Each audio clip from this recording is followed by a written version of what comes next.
Hi, my name is Danny White, and this is 16 Ton Recording Studio here on Music Row in Nashville. I'd like to thank Joe and Marie for taking some time out of the NAMM schedule to come by and pay us a visit. So this is our control room, and generally when people walk in here, the first thing that they notice are the blue lights on the faders of this console, and they ask us what it's about. So this console is a custom-built desk that we did in Southern California about 10 years ago with Stephen Furlot from Inward Connections and Ian Gardner from Boutique Audio. It's a tube-based console on the mic pre side, and the circuit is based around a 12AXY7, who most of you guys know from Guitar Land, know what that is, 6072 GE tube, which is the same as in an AKG-C12 microphone. It's all hand wired, split console. So you have your monitors here, inputs here, and then these are solid state returns that are much like based around a 2520 API amp block, but they're SPA 690 Inward Connections blocks. It looks very different from any modern console that you might recognize from the pages of popular magazines and so on and so forth, and that's by design. When I built this console with Stephen and Ian, I wanted to make sure that it was very music friendly, it was very musician friendly, and there wasn't a lot of extra bells and whistles, no automation, not a lot of groups and all that kind of different stuff. We have that, of course, but so essentially all of this stuff that you could touch, I basically collected. These are all Bakelite knobs from the 40s, and these are from Gates products. All of the paint and faders here, these are all, I rebuilt all these faders from a console from the BBC in Norwich, England. The meters here, the Ernst Turners, are from an Abbey Road mastering console.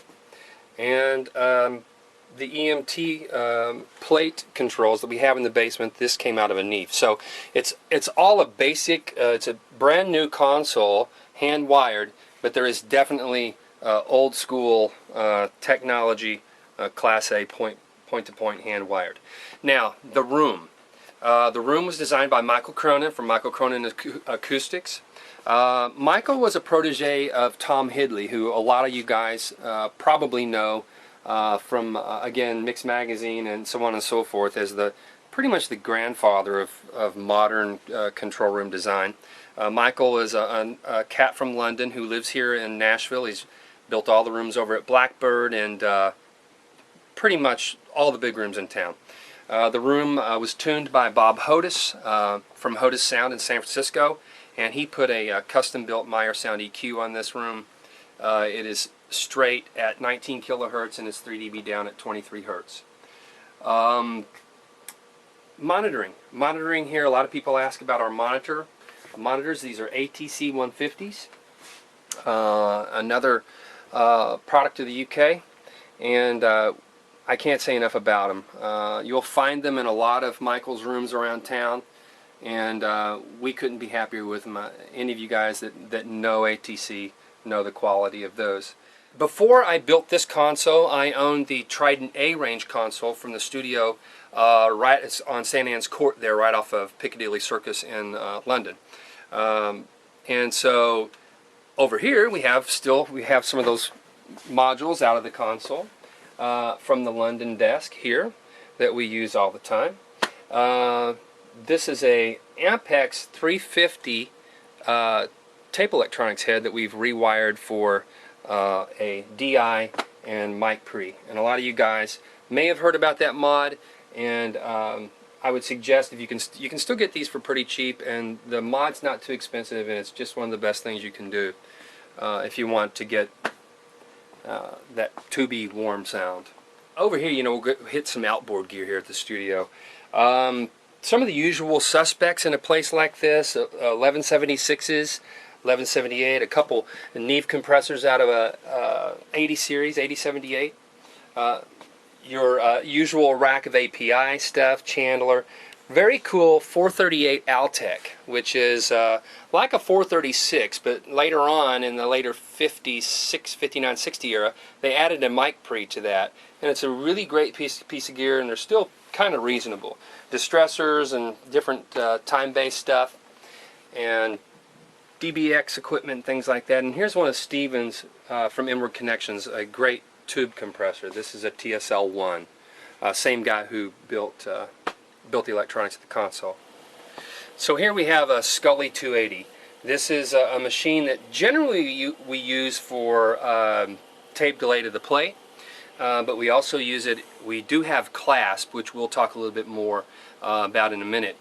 CLASP hooked up to this machine. This is from Columbia Studios, late 1960s machine that they did a lot of their mastering on and mixing. And we're over in the machine room now, a little bit of tight quarters here. We've got Joe over in the corner trying to get a shot here, but this is our tape machine.